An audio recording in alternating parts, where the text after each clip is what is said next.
Hello everyone, आप सभी का स्वागत है। बीटा गामा फंक्शन की सीरीज़ में अपन आज बात करेंगे गामा फंक्शन के बारे में। तो देखते हैं gamma function.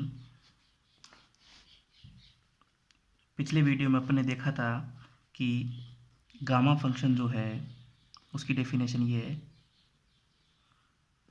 Gamma function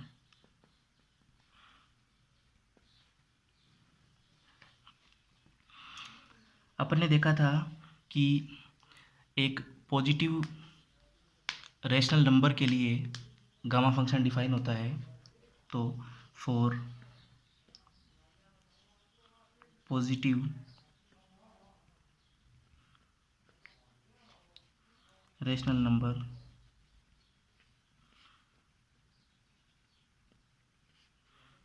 n, gamma function की डेफिनेशन थी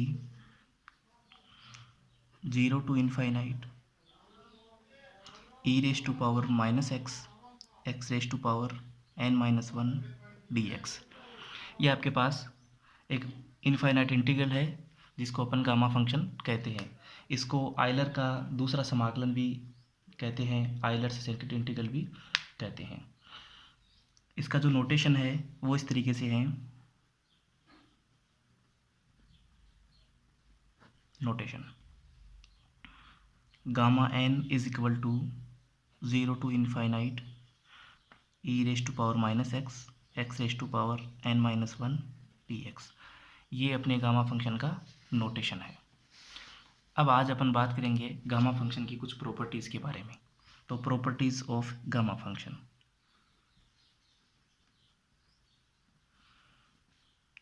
प्रॉपर्टीज़ ऑफ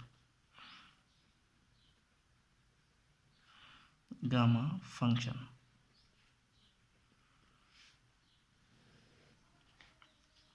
गामा फंक्शन की पहली प्रॉपर्टी में अपन देखते हैं कि इसकी पहली प्रॉपर्टी जो है gamma n+1 is equal to n gamma n।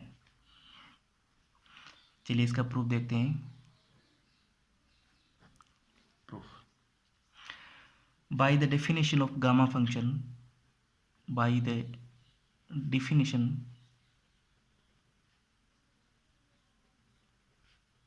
of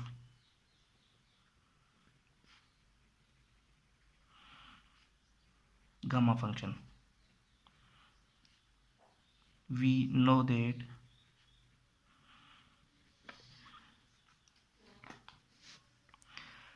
gamma n+1 is equal to 0 to infinite e raise to power minus x raise to power n dx।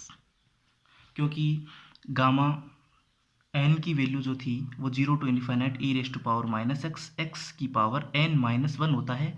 यहाँ n की जगह अपन n+1 करेंगे तो ये आपके पास x raise to power n हो जाएगा।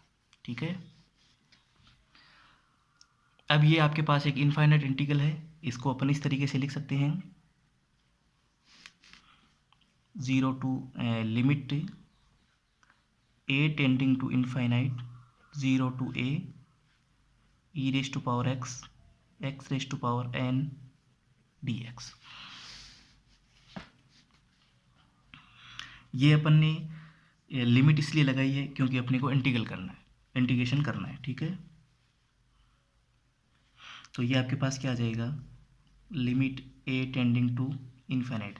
अब ये जो आपके पास इंटीग्रेशन है इसको अपन फर्स्ट सेकंड मान के कर सकते हैं। तो इसमें आपको पता है कि अपन फर्स्ट फंक्शन इसको मानेंगे, ये आपका फर्स्ट फंक्शन हो गया और ये आपका सेकंड फंक्शन हो गया। तो यहाँ से आप देखोगे तो ये बन जाएगा आपका फर्स्ट फंक्शन ऐसा कैसा, दूसरे फंक्शन का समाकलन हो जाएगा। तो ये हो जाएगा आपके पास समाकलन e raise to power minus x dx minus पहले का अवकलन होगा तो पहले का अवकलन n x raise to power n-1, दूसरे का समाकलन हो जाएगा समाकलन e raise to power minus x dx और इस पूरे का फिर से समाकलन हो जाएगा और इस पे अपन लिमिट अप्लाई कर देते हैं 0 टू a।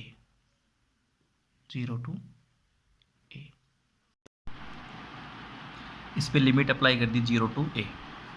अब अपन इसको थोड़ा सा सरल करते हैं, तो ये आपके पास आएगा limit a tending to infinite x raise to power n, ये बन जाएगा आपके पास minus e raise to power minus x, फिर माइनस ये हो गया आपके पास n इंटीग्रेशन के अंदर n x raise to power n minus 1।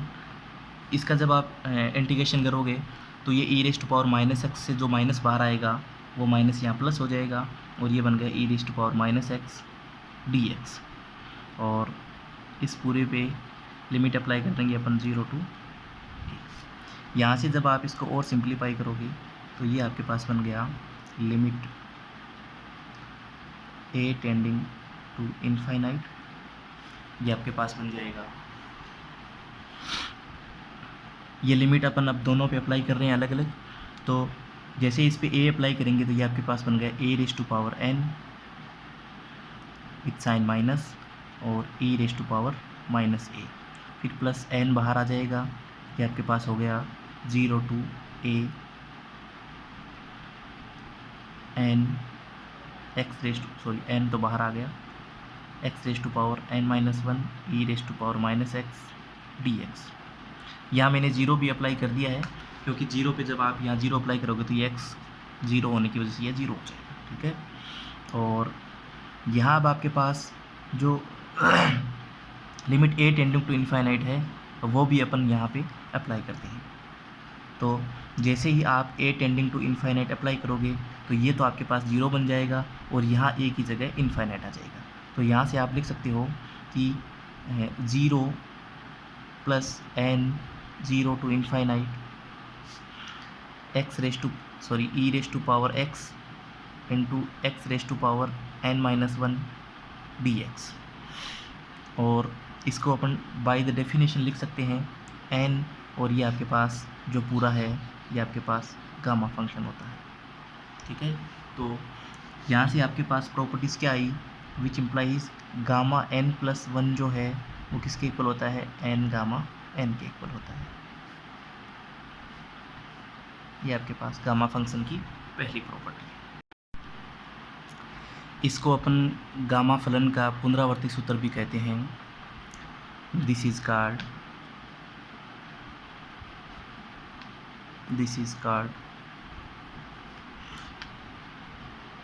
Recurrence relation of gamma function.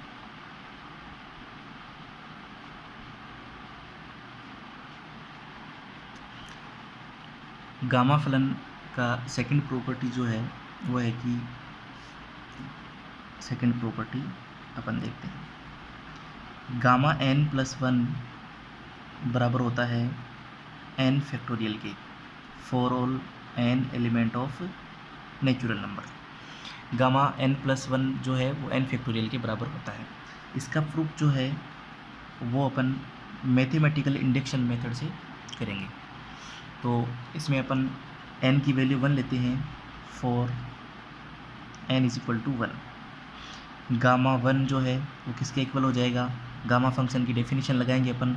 Gamma function की डेफिनेशन होती है 0 to infinite e raise to power minus x raise to power n minus 1 होती है। यहाँ n की value 1 है इसलिए ये 0 हो जाएगा, और x रेज टू पावर 0 1 हो गया, तो यहाँ से ये आपके पास आ जाएगा dx, ठीक है। यहाँ अपन इसको जब सरल करेंगे तो इसमें लिमिट अप्लाई करेंगे, limit a tending to infinite, और ये हो गया 0 to a e raise to power minus x dx। इसको थोड़ा सा सिंप्लीफाई करते हैं।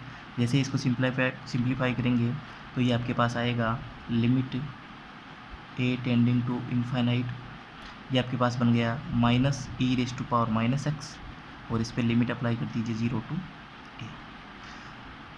a। जैसे इस पर लिमिट अप्लाई करेंगे तो ये आपके पास बन गया, ये आपके पास बन जाएगा minus e raise to power minus a, और माइनस माइनस प्लस हो जाएगा e raise to power zero, या अपन कह देंगे -0, ठीक है। और इसकी वैल्यू जो है वो आपके पास हो जाएगी, सॉरी बाहर जो है वो limit a tending to infinite भी है, ठीक है। तो ये आपके पास बन जाएगा limit a tending to infinite. जब आप यहाँ करोगे तो ये तो आपके पास 0 बन जाएगा, क्योंकि ये 1/e इन्फाइनाइट मतलब 1/इन्फाइनाइट 0 हो जाएगा, और ये आपके पास e⁻0 या 0 ये आपके पास 1 आ जाएगा। तो यहाँ से अपन कह सकते हैं कि गामा 1 जो है उसकी वैल्यू आपके पास 1 आई है। अब अपन गामा 2 की वैल्यू निकालेंगे। Now for n is equal to 2। अब n का मान जब अपन 2 लेते हैं तो यहाँ से गामा n जो है, सॉरी गामा n या गामा 2 जो है वो किसके इक्वल हो जाएगा। अब इससे पहले अपन ने रिकरेंस रिलेशन देखा था कि गामा n प्लस 1 जो है वो n गामा n के बराबर होता है। तो यहाँ से अपन इसको लिख सकते हैं कि 1 गामा 1 के इक्वल है, और 1 गामा 1 का मतलब हो गया कि 1 इंटू 1, और ये 1 के ही इक्वल हो गया, ठीक है। तो गामा 2 जो है वो आपके पास 1 आ गया।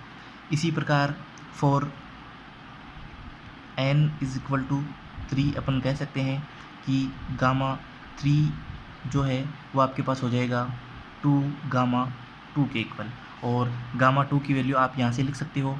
तो ये आपके पास हो जाएगा 2 इंटू 1, मतलब ये भी आपके पास 2 हो गया। और n इज इक्वल टू 4 के लिए और चेक कर लेते हैं, तो ये हो जाएगा आपके पास गामा 4, और गामा 4 की वैल्यू यहाँ से आप लिख सकते हो 3 गामा 3, और 3 इंटू गामा 3 की वैल्यू आप यहाँ से लिख सकते हो 2, मतलब ये आपके पास क्या आ गया 3 फैक्टोरियल आ गया। तो इसी प्रकार आप यहाँ से जब देखेंगे अपन, तो ये आपके पास गामा 3 की वैल्यू 2 फैक्टोरियल आ रही है, गामा 4 की वैल्यू 3 फैक्टोरियल आ रही है, गामा 5 की वैल्यू आपके पास 4 फैक्टोरियल आएगी। इसी प्रकार अपन कह सकते हैं कि गामा n प्लस 1 की वैल्यू आपके पास n फैक्टोरियल आएगी। Similarly gamma n plus 1 is equal to n factorial. तो ये आपके पास गामा n प्लस 1 की वैल्यू फैक्टोरियल फॉर्म में आ गई। ये इसकी सेकंड प्रॉपर्टी है। इसके बाद नोट में आपको याद रखना है कि गामा 0 की वैल्यू जो है वो आपके पास इनफाइनाइट होती है, और साथ साथ गामा -n जो है, या माइनस में कोई भी नेचुरल नंबर है, उसकी जो वैल्यू है गामा फंक्शन वो भी आपको इनफाइनाइट देता है। ये आपको नोट में याद रखना है, ठीक है।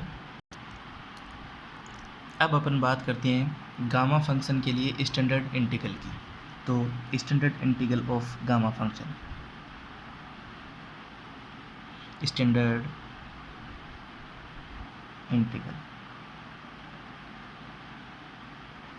स्टैंडर्ड इंटीग्रल में अपन देखेंगे कि गामा फंक्शन है उसकी डेफिनेशन से ही इसको प्रूव कर लेंगे।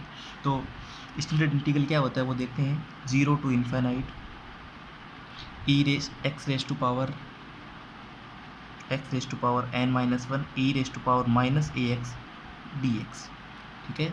और इसकी वैल्यू जो है वो gamma n upon a raise to power n के इक्वल होती है, ठीक है। तो ये आपके पास है स्टैंडर्ड इंटीग्रल। इसका प्रूफ अपन देखते हैं।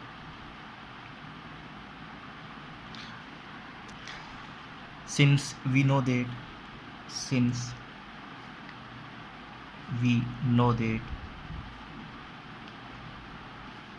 gamma n is equal to 0 to infinite e raised to power -x raised to power n-1 dx। अब अपन यहाँ x की जगह az पुट करेंगे। On putting x is equal to az, जैसे x की जगह अपन az पुट करेंगे तो ये आपके पास बन गया gamma n is equal to, az put करने से इसकी लिमिट में कोई चेंजमेंट होगा नहीं, तो ये आपके पास बन जाएगा 0 to infinite e raise to power -az x raise to power, x की जगह अपन az पुट करेंगे तो ये बन जाएगा az की पावर n-1, और dx की जगह अपन जब यहाँ से पुट करेंगे तो ये आपके पास बन जाएगा इनटू में a dz, ठीक है। तो यहाँ से आप देखो कि a की पावर n-1 और a ये रहा, तो ये हो जाएगा आपके पास a की पावर n, तो a की पावर n आपके पास बाहर आ गया, ये बन गया 0 to इन्फाइनाइट, और ये बन गया e raise to power minus a z raise to power n-1 dz, क्योंकि आपने a की पावर को तो बाहर ले लिया था। और इसी को अपन जब वेरिएबल चेंज करेंगे वापस, क्योंकि इंटीग्रेशन है, इंटीग्रेशन में वेरिएबल चेंज करने से कोई फ़र्क नहीं पड़ता है, तो इसको आप लिख सकते हो a raise to power n, और ये बन गया 0 to इन्फाइनाइट, ये बन जाएगा आपके पास e raise to power minus x raise to power n-1 dx। तो ये आपके पास गामा फंक्शन का स्टैंडर्ड इंटीग्रल हो गया। इसको अपन लिख सकते हैं gamma n upon a raise to power n is equal to 0 to infinite e raise to power minus ax, और ये हो जाएगा x raise to power n-1 dx। तो ये आपके पास गामा फंक्शन का स्टैंडर्ड इंटीग्रल होता है। अभी अपन बात करते हैं relation between beta and gamma function. तो अपनी नई हेडिंग है relation between beta and gamma function. Relation between beta and gamma function. अब अपन देखते हैं कि बीटा और गामा फंक्शन में क्या रिलेशन होता है। तो बीटा और गामा फंक्शन में जो रिलेशन होता है वो ये है कि बीटा mn का मान, बीटा mn जो है वो बराबर होता है gamma m into gamma n upon gamma m plus n, upon gamma m plus n। यहाँ आपको पता है कि m 0 से बड़ा होना चाहिए और n 0 से बड़ा होना चाहिए, क्योंकि ये अपन गामा फंक्शन की डेफिनेशन में देखते हैं। तो चलिए बीटा और गामा फंक्शन के बीच जो रिलेशन है उसका अपन प्रूफ देखते हैं। तो प्रूफ इसका देखो, क्योंकि अपन जानते हैं कि गामा फंक्शन का जो स्टैंडर्ड इंटीग्रल है उसकी डेफिनेशन आपके पास होती है gamma n upon a raise to power n। अभी अपन ने प्रूफ किया था, तो ये इक्वल होता है 0 to infinite e raise to power minus x raise to power n-1 dx। ये आपके पास गामा फंक्शन का स्टैंडर्ड इंटीग्रल होता है, और इसको अपन इस तरीके से लिख सकते हैं। ये हो गया आपके पास gamma n is equal to 0 to infinite a raise to power n, इसको इधर मल्टीप्लाई कर दिया, e raise to power minus x raise to power n-1 dx। ठीक है, अब ये जो है इसको इक्वेशन नंबर फर्स्ट बोल दो। अब अपन दोनों साइड किसी वैल्यू से मल्टीप्लाई करेंगे, और वो वैल्यू आपके पास है e raise to power minus a raise to power m-1। तो multiplying both side on multiplying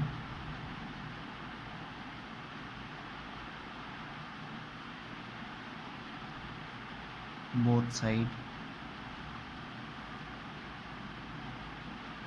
with e raise to power minus a raise to power m-1। इससे अपन दोनों साइड मल्टीप्लाई करते हैं। तो दोनों साइड मल्टीप्लाई करने से आपके पास क्या आएगा वो देखो, ये आपके पास हो गया gamma n into e raise to power minus a raise to power m-1, और इक्वल में आपके पास हो जाएगा 0 to इन्फाइनाइट। ये हो जाएगा आपके पास, देखो e वाले को मैं एक साथ लिखूँगा और a वाले को एक साथ लिखूँगा।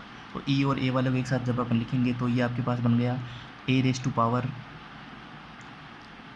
n प्लस m-1, दोनों को एक साथ लिख दिया। और यहाँ से जब आप इसको e वाले को लिखोगे तो इसमें अपन माइनस a कॉमन ले सकते हैं, तो ये e raise to power minus a, ये बन गया 1 plus x raise to power n-1 था इंटू dx। ठीक है, अब अपन दोनों साइड इंटीग्रेशन करेंगे 0 to इन्फाइनाइट लिमिट के अंदर। On integrating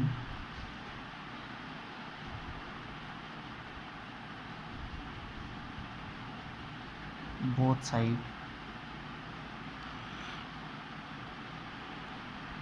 from 0 to infinite.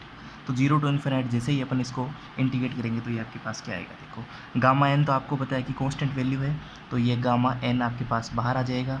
और देखो इसमें वेरिएबल कौन है, ए है, तो अपन इंटीग्रेशन जो करेंगे वो ए के रेस्पेक्ट में करेंगे, तो ये हो जाएगा आपके पास 0 to infinite e raise to power minus a raise to power m minus 1 d a.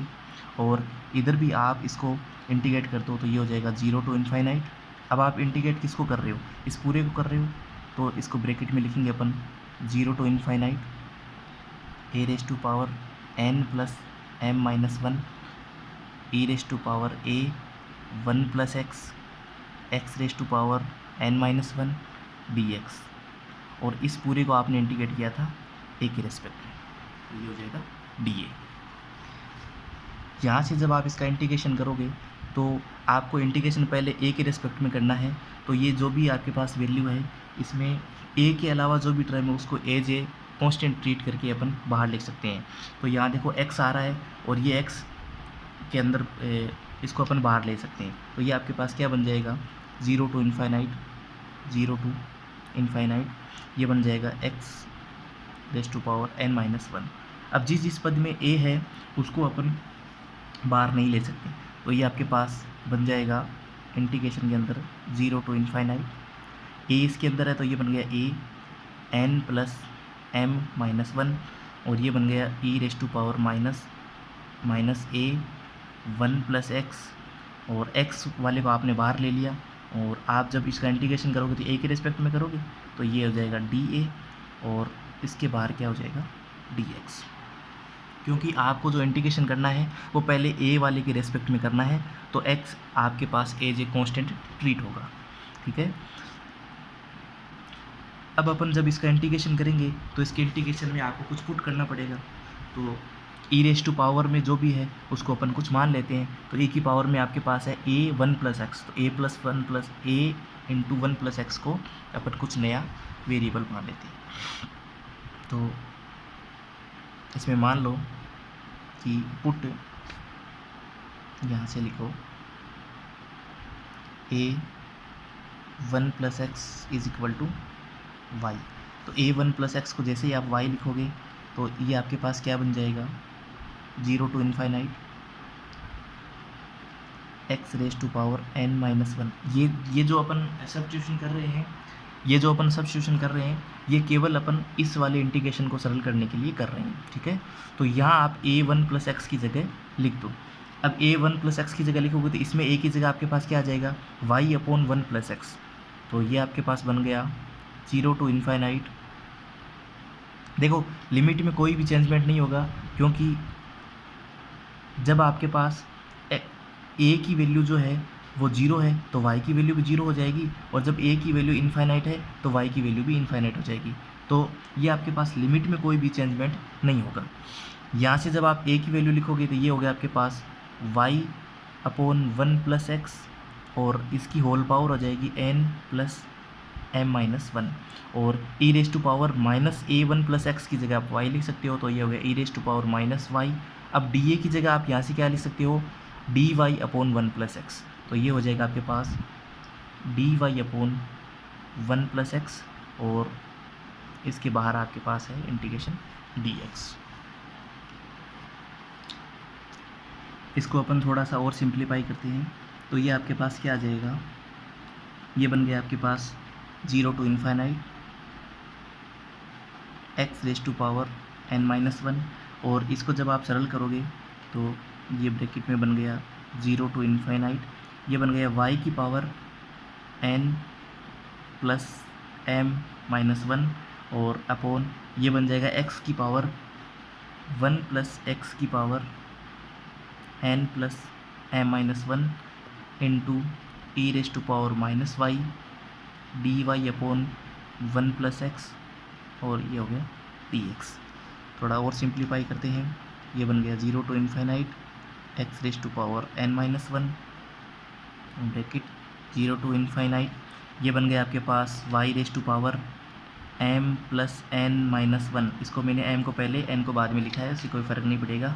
और ये आपके पास बन गया देखो 1 प्लस एक्स की power m plus m minus 1 और एक पावर ये रही, तो यहाँ से ये पावर कैंसिल आउट हो जाएगी, तो ये हो गया 1 प्लस एक्स की पावर एम प्लस एन, ठीक है, और ये हो गया ई raise to power minus y d y और इंटीग्रेशन डी एक्स। अब देखो आपको पता है कि ये जब इंटीग्रेशन अपन सरल करेंगे तो इसमें ये y के रिस्पेक्ट में इंटीग्रेशन होना है और 1 प्लस एक्स की पावर m प्लस एन जो है वो एज ए कॉन्स्टेंट ट्रीट होगा, तो इसको अपन बाहर लिख सकते हैं। तो ये आपके पास आ जाएगा, तो ये आपके पास आ जाएगा 0 to infinite x raise to power n minus 1 upon 1 plus x raise to power m plus n, और अंदर आपके पास इंटीग्रेशन में बचेगा 0 टू इन्फाइनाइट, ये बन गया y raise to power m plus n minus 1 into e raise to power minus y d y, और बाहर है डी एक्स।